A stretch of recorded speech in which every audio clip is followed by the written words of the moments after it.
One tool that's great for working with paper is our scissors. You can try to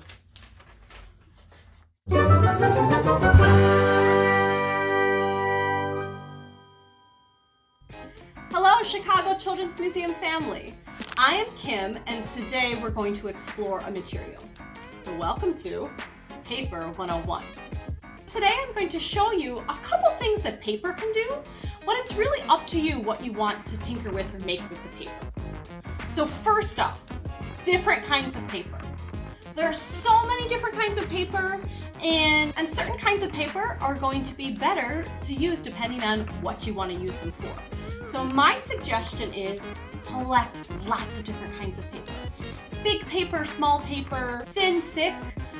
I would look around your house for paper. That's my favorite way to collect paper. So old notebooks, old coloring books, that piece of wrapping paper that is just too small to wrap anything with, collect that.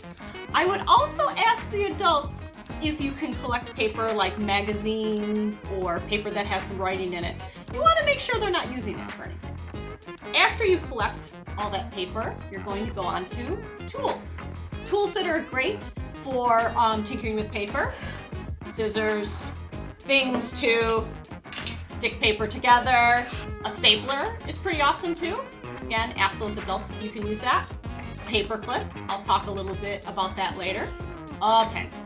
Pencil is one of my favorite tools to use with working with paper. One, awesome to draw on paper.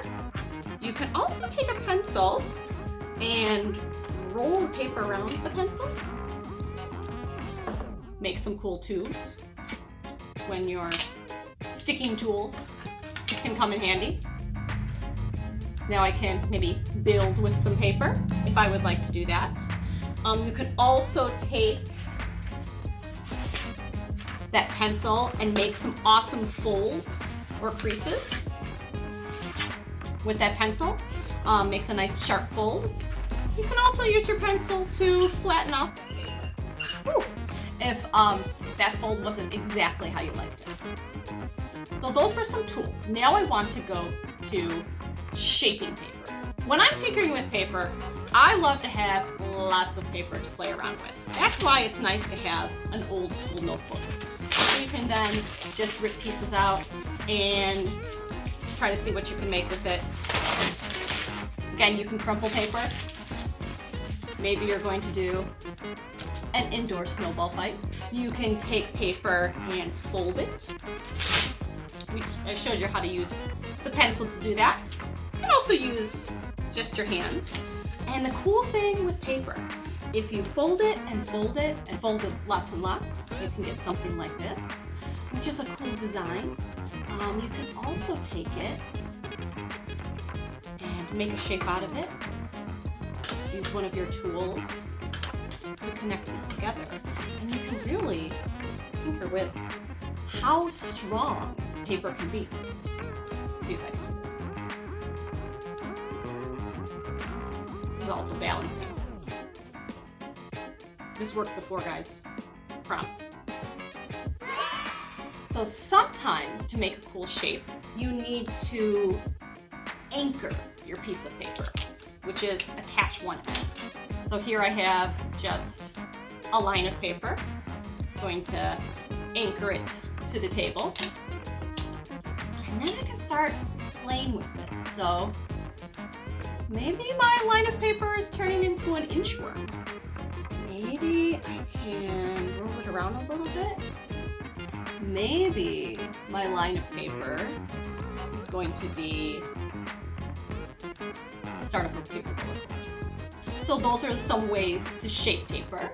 Now we're going to go to attaching paper. So folds or tabs are one great way of attaching two pieces of paper. So if I had a piece of paper like this, piece of paper like this, they're both pretty flat. There's really not much surface area to attach my paper together. So if I take one of my pieces of paper and fold it, I get a nice tab.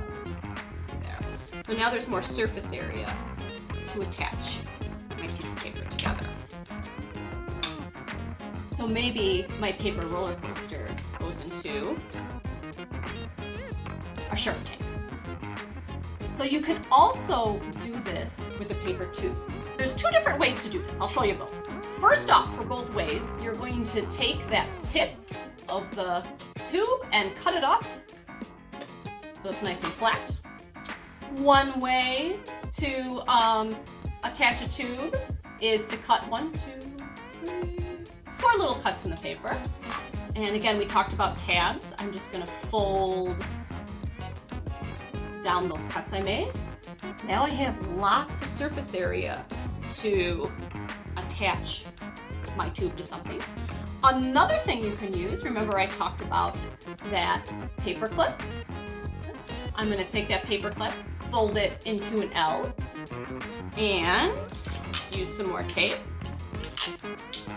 to attach one end of that paper clip to my tube and another end to over here. Yeah, I think this is definitely turning into an amusement park. So now it's for ant. It's an amusement park for ant. So my ant's gonna go up here, it's going to dive down, go through the loop-de-loop, and land in the Shark Tank. So what else would you add to a Paper 101 video? Or how did you use these tips to build with paper? I'd love to see and hear what you would like to share. And if you would like to share, please tag us at Chicago Children's Museum. Have a good morning, afternoon, evening. Bye-bye.